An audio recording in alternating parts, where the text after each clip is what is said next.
So 10th class CBSE text బుక్లో అంటే NCERT text బుక్లో మనం surface areas and volumes second problem start చేశానమ్మా. సో మీకు డయాగ్రామ్ చూస్తే బోర్డు చూస్తే నీకు అర్థమవుతుంది. ఒకసారి క్వశ్చన్ చదవండి.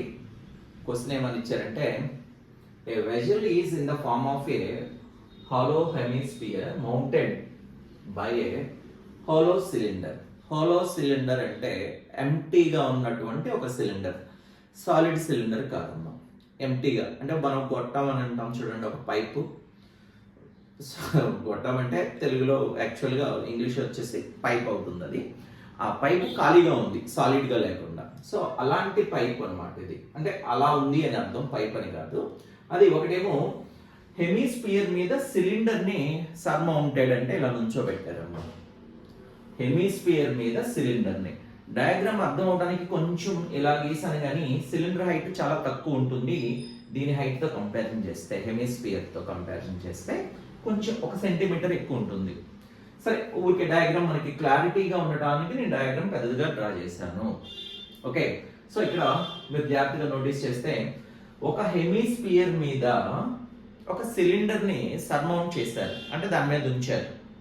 సో ఇలా సిలిండర్ ఉంచినప్పుడు ఏమని అడిగారంటే మనకి ఇక్కడ జాగ్రత్తగా అబ్జర్వ్ చేస్తే డయామీటర్ ఆఫ్ ది హెమిస్ఫియర్ వచ్చేసి 14 సెంటీమీటర్స్ అన్నారు. సో డయామీటర్ 14 అయితే రేడియస్ 7 సెంటీమీటర్స్ ఉంటుంది హెమిస్ఫియర్ కి. సో హెమిస్ఫియర్ రేడియస్ ఇది అవుతుంది, ఇది అవుతుంది. మోస్ట్ ఇంపార్టెంట్ థింగ్, మీకు చాలా మందికి తెలియని విషయం ఏంటి అంటే ఇది కూడా రేడియస్ లెంత్ కి ఈక్వల్ అవుతుంది. గుర్తుపెట్టుకున్నాము. ఇది ఒకటే కాదు, ఇది కూడా రేడియస్ లెంతే అవుతుంది. సో ఇది ఇంపార్టెంట్. సో ఇక్కడ రేడియస్ 7 సెంటీమీటర్స్ అని ఇచ్చారు. నెక్స్ట్ దీని నుంచి మనం రేడియస్ 7 సెంటీమీటర్స్ అని ఫైండ్ అవుట్ చేసాం.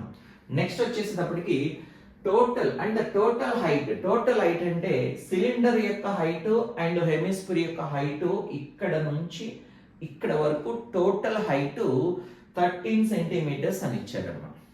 అంటే ఇక్కడ నుంచి ఏమో ఇక్కడికి రేడియస్ అని ఉంటుంది, ఇక్కడ నుంచి ఇక్కడికి సిలిండర్ హైట్ ఉంటుంది. So radius plus cylinder height మొత్తం కలిపి టోటల్ హైట్ 13 సెంటీమీటర్స్.